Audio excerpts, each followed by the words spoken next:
نسبت باطنی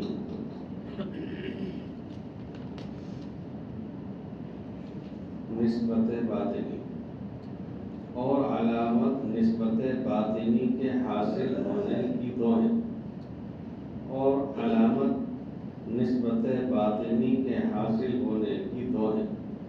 ایک یہ کہ اللہ کی یاد دل میں ایسی جم جاوے کہ کسی دم دل سے دور نہ ہو، اور اللہ کی طرف زیادہ کوشش اور فکر رکھنے کی ضرورت نہ پڑے۔ دوسرے یہ کہ اللہ تعالیٰ کے حکموں پر چلنے کی طرف چاہے وہ احکام ہوں جن میں اللہ تعالیٰ نے اپنی عبادت کے طریقے بتلائے ہیں، اور چاہے وہ احکام ہوں جن میں بندوں کو آپس میں معاملہ کرنے کے طریقے بتلائے ہیں، اور چاہے وہ احکام ہوں جن میں اچھی عادتوں کا حکم فرمایا ہے، اور چاہے وہ احکام ہوں جن میں بات چیت کرنے کا طریقہ بتلایا ہے، اور چاہے وہ احکام ہوں جن میں نشست و برخاست اور تمام کاموں کا طریقہ بتلایا ہے۔ ان سب حکموں کی طرف ایسی رغبت ہو جاوے، اور جن باتوں سے منع فرمایا ہے ان سے ایسی نفرت ہو جائے جیسی کہ ان چیزوں کی طرف رغبت ہوتی ہے جو اپنے جی کو اچھی معلوم ہوتی ہیں، اور حرص دنیا کی دل سے نکل جاوے، اور اس کی سب عادتیں مطابق قرآن شریف کے ہو جاویں۔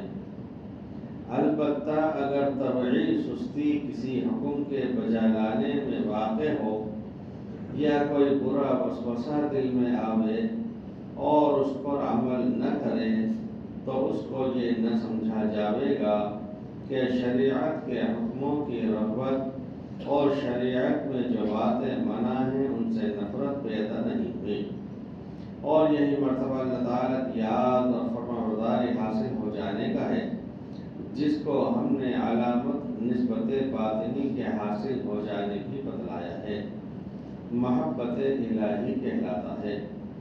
اور اگر نسبت باطنی حاصل ہو جانے کے ساتھ غیب سے بعض علم کی باتیں اور بھید کی باتیں بھی اس کے دل میں آنے لگیں تو یہ شخص عارف کہلاوے گا۔ اب بعد حاصل ہونے نسبت باطنی کے پڑھانے، واعظ کہنے، کتابیں تصنیف کرنے میں کچھ حرج نہیں۔ اب بعد حاصل ہونے نسبت باطنی کے پڑھانے، واعظ کہنے، کتابیں تصنیف کرنے میں کچھ حرج نہیں، بلکہ علم دین کی خدمت کرنا سب عبادتوں سے بڑھ کر ہے۔ اور اگر پیر اس کو مرید کرنے اور ذکر و شغل بتلانے کی اجازت بھی دے دے تو اللہ تعالیٰ کے بندوں کو اس کے فائدے کے پہنچانے میں بخیلی نہ کرے، لیکن اپنے کو بڑا نہ سمجھے، بلکہ خلق کا خدمت گزار اپنے کو سمجھے۔ اور اگر پیر اجازت نہ دے تو ہرگز ایسی جرأت نہ کرے اور نہ اپنی طرف سے اجازت مانگے، کیونکہ یہ حوث ہے بڑائی کی۔ اور اگر پیر اجازت مانگنے سے اجازت بھی دے دے تو رعایتی اجازت کام کی نہیں، بلکہ بڑا بننے سے چھوٹا رہنا بہت اچھا ہے۔ البتہ پیر کا حکم ہو جانے کے بعد حکم نہ ماننا بھی مناسب نہیں۔ اگر سب ایسا ہی کرتے تو سلسلہ ہی درویشی کا بند ہو جاتا، لیکن مریدوں سے امیدوار مال کا نہ رہے، بلکہ اگر وہ کچھ نذرانہ بھی دیں تو مرید ہونے کے وقت تو بالکل قبول نہ کریں کہ یہ صورت بدلہ لینے کی سی ہے، اور دوسرے وقت اگر خوشی سے اور حلال آمدنی سے موافق اپنی آمدنی کے اتنا دیں جس کے دینے سے اس کو خود کو پریشانی نہ ہو، تو ایسی صورت میں ہدیہ قبول کر لینا سنت ہے۔ اور اگر انکار کرنے میں مسلمان کی دل شکنی ہے اور اللہ کی ناشکری ہے، اور اگرچہ وہ ہدیہ تھوڑا ہی ہو، اور اگرچہ لوگوں کے سامنے دے، جب بھی لینے میں عار نہ کرے کہ اس کا سبب بھی تکبر ہے۔ 7ویں ہدایت دل جمعی کے بیان میں، 8ویں ہدایت اختیاری اور غیر اختیاری اعمال کے متعلق، 9ویں ہدایت در رسوم مشائخ، 10ویں ہدایت عام مردوں کو نصیحت جو عالم نہیں، عالموں سے بہت ملتے رہو، ان سے مسئلے پوچھتے رہو، اگر پڑھے ہوئے ہو تو بہشتی زیور اور بہشتی گوہر یا اس کی جگہ صفائی معاملات اور مفتاح الجنہ کو دیکھتے رہو اور اس پر عمل کرتے رہو۔ لباس خلاف شرع مت پہنو، جیسے ٹخنوں سے نیچے پائجامہ یا جیسے کوٹ پتلون یا ریشمی یا زردوزی کا کپڑا یا 4 انگل سے چوڑی سچی لیس دار ٹوپی یا کتنے ہی کام کا سچا کامدار جوتا۔ داڑھی مت کٹاؤ اور نہ اس کو منڈواؤ، البتہ ایک مٹھی سے زائد جتنی ہو اس کا اختیار ہے، چاہے کٹا ڈالو چاہے رہنے دو۔ جتنی رسم رسول اللہ صلی اللہ علیہ وسلم اور آپ کے اصحاب کے طریقے کے خلاف پھیلی ہوئی ہیں سب کو چھوڑ دو۔ رسمیں خواہ دنیا کے رنگ میں ہو خواہ دین کے رنگ میں، اور شادی جس کو بعض نوام بری کہتے ہیں، اس طرح کی چیزیں، اور بارات اور مہمانداری یا نام کے لیے کھانا پکانا اور کھلانا یا نام کے لیے دینا دلانا، عقیقہ اور ختنہ اور بسم اللہ کے مکتب میں لوگوں کا جمع ہونا، یہ سب ترک کر دو۔ نہ اپنے گھر کرو نہ دوسروں کے یہاں شریک ہو، یا غنیمت تیجا 10واں 40واں وغیرہ وغیرہ وغیرہ، نہ خود کرو نہ اپنے بچوں کو جانے دو، اور ایسی بہت باتوں کے لیے پیسے بھی کر دو، جیسے پتنگ، آتش بازی، تصویر دار کھلونے وغیرہ۔ زبان کو غیبت اور گالی گلوچ سے بچاؤ، جماعت کے ساتھ 5 وقت کی نماز پڑھو، کسی کی طرف پوری نگاہ سے مت دیکھو، گانا بجانا مت سنو، پیر سے ہر کام کے لیے تعویذ گھنٹے مت مانگا کرو، بلکہ اس سے دین کی باتیں سیکھو، البتہ دعا کرانے کا مذائقہ نہیں۔ ایسا مت سمجھو کہ نذرانہ موجود نہ ہو تو پیر کے پاس کیا جاویں، یہ مت سمجھو کہ پیر کو سب خبر رہتی ہے، ان سے کچھ کہنے کی کیا ضرورت ہے۔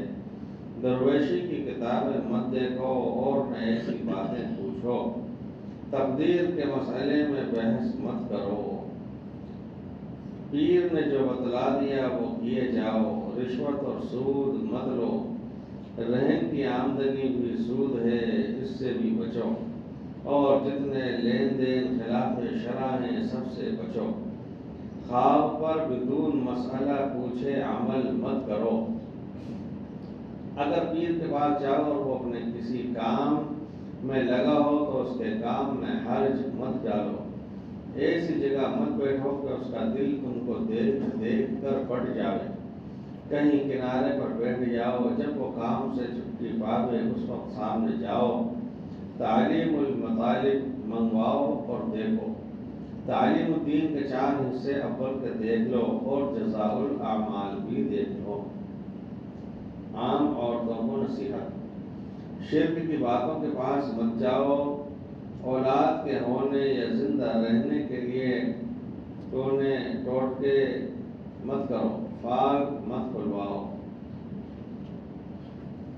بزرگوں کی محنت مت مانو، توا رکھ کی روٹی، تیرا تیزی کی گھوگنیاں کچھ مت کرو، جس سے شرع میں پڑتا ہے، چاہے وہ پیر ہو اور چاہے اور کیسا ہی نزدیک کا ناطے دار ہو، جیسے دیور، جیٹھ، خالہ کا یا پھوپھی کا یا ماموں کا بیٹا یا بہنوئی یا نندوئی، یا منہ بولا بھائی یا منہ بولا باپ، ان سب سے خوب پردہ کرو۔ خلاف شرع لباس مت پہنو، جیسے کلیوں دار پائجامہ یا ایسا کرتا کہ جس میں پیٹ یا کلائی یا بازو کھلے ہوئے ہوں، یا ایسا باریک کپڑا جس میں بدن یا سر کے بال جھلکتے ہوں، یہ سب چھوڑ دو۔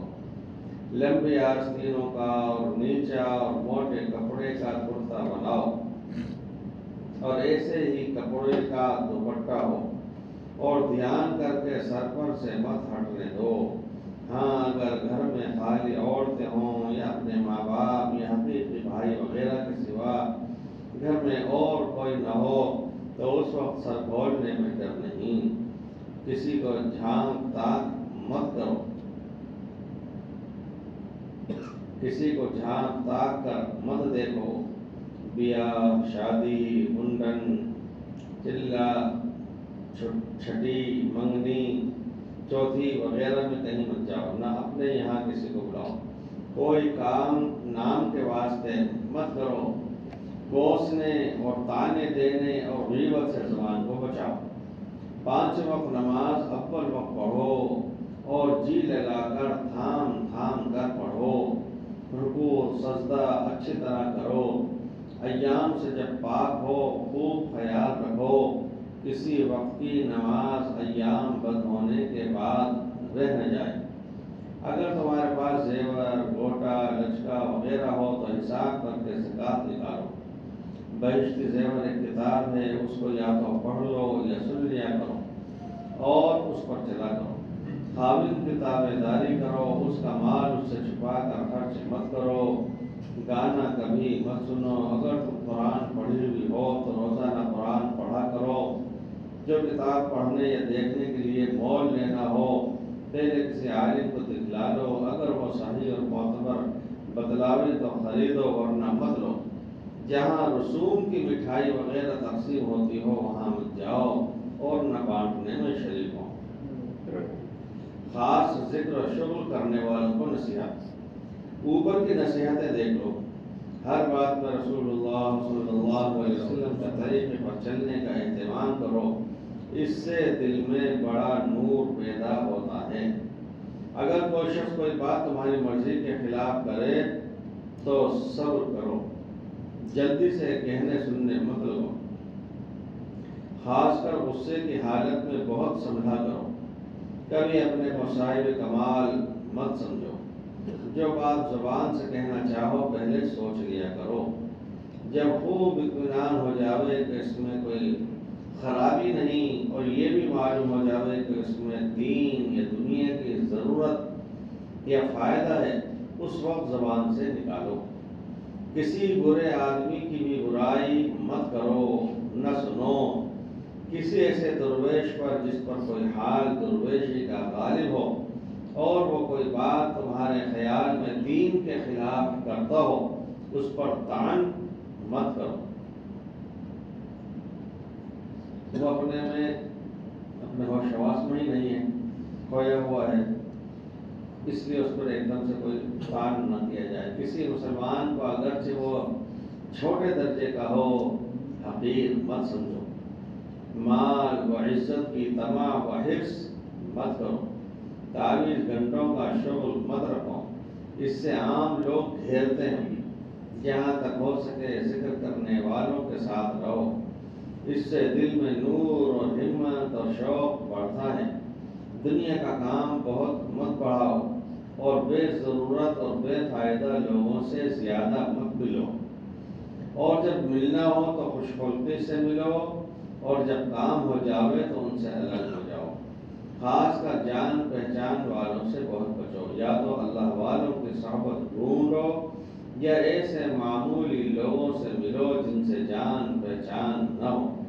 ایسے لوگوں سے نقصان کم ہوتا ہے۔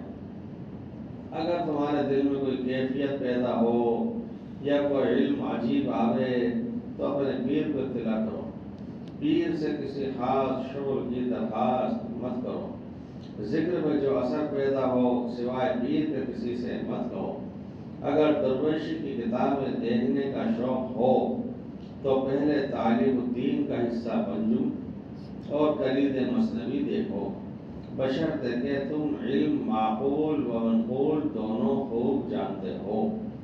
بات کو بنایا مت کرو، بلکہ جب تم کو اپنی غلطی معلوم ہو جاوے فوراً اقرار کر لو۔ ہر حالت میں اللہ پر بھروسہ رکھو اور اسی سے اپنی حاجت عرض کیا کرو اور دین پر قائم رہنے کی درخواست کیا کرو۔ فقط السلام، تمام شکر السبیل بندہ محمد شفیع فی عنہ جماعت الثانیہ 1394 50 سال ہوئے. قصد السبیل حضرت تھانوی رحمۃ اللہ علیہ نے لکھی تھی. اس کا خلاصہ حضرت مفتی اعظم مفتی محمد شفیع صاحب نے تحریر فرمایا تھا جو پورا ہوا ہے.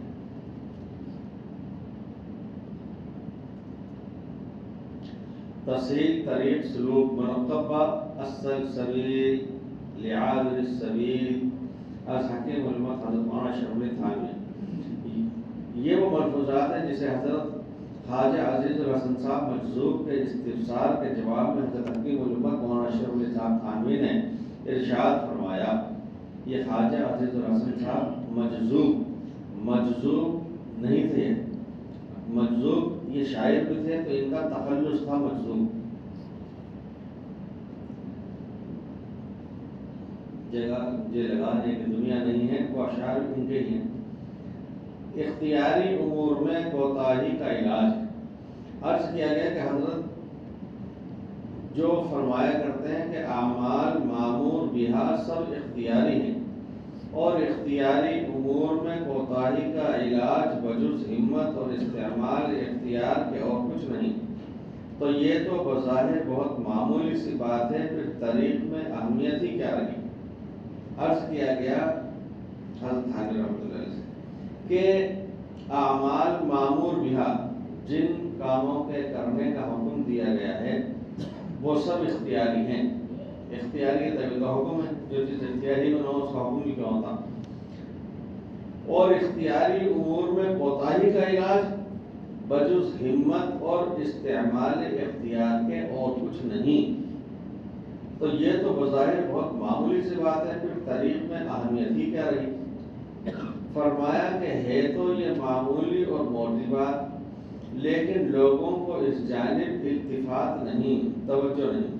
حالانکہ اسی پر دار و مدار ہے تمام اصلاحات کا، اور یہی ہے اصل علاج تمام کوتاہیوں کا.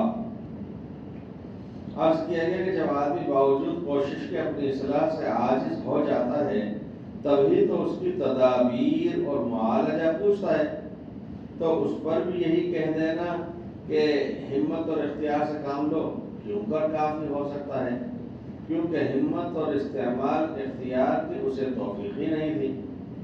فرمایا کہ دیکھنا یہ ہے کہ وہ استعمال اختیار پر قادر ہے یا نہیں. وہ اختیار استعمال کرنے پر قادر ہے یا نہیں. ضرور قادر ہے، ورنہ نصوص کی تکذیب لازم آتی ہے.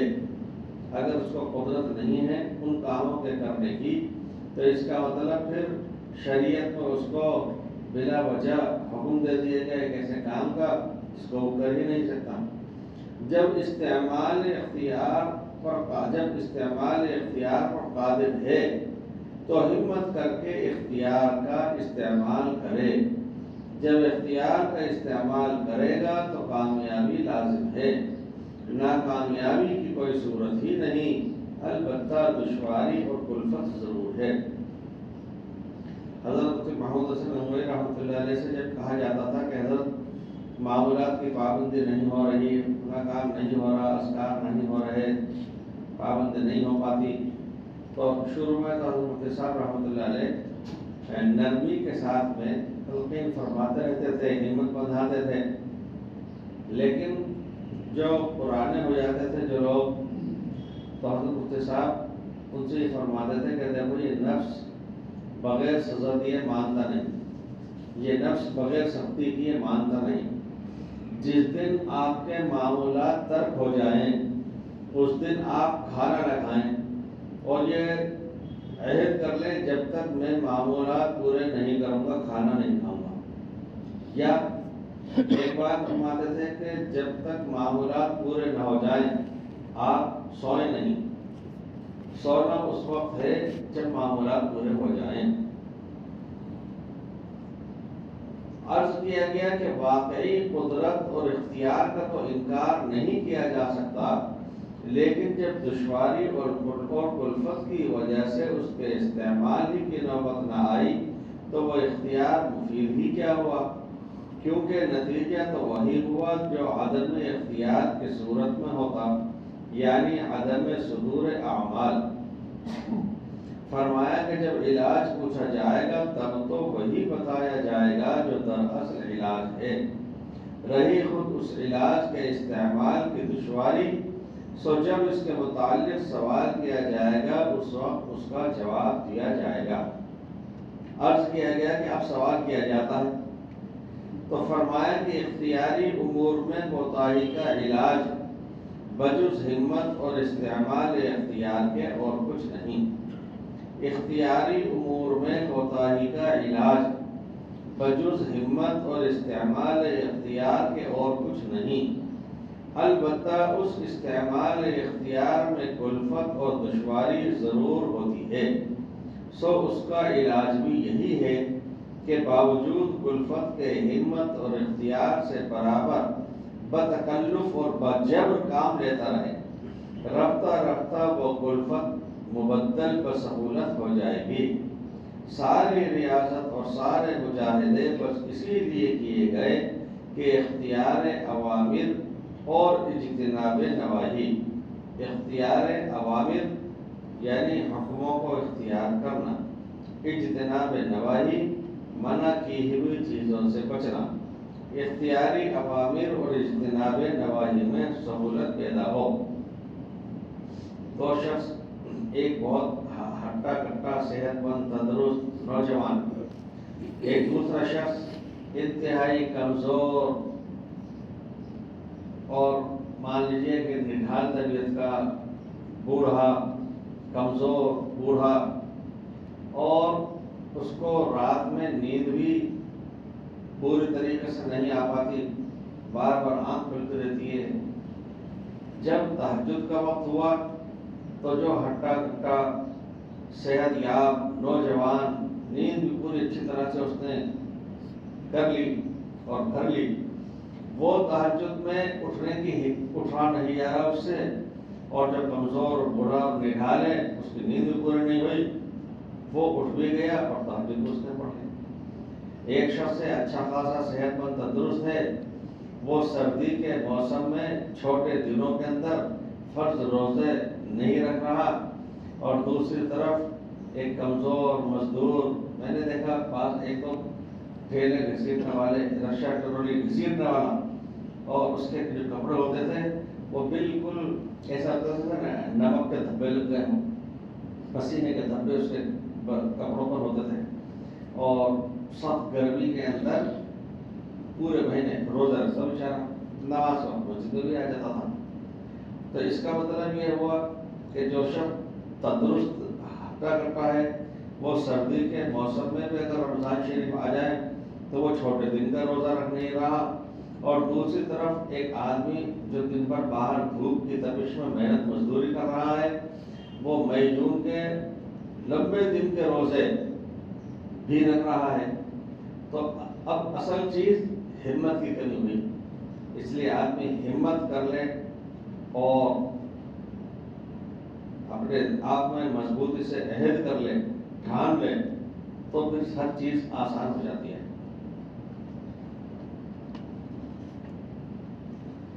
سبحان اللہ۔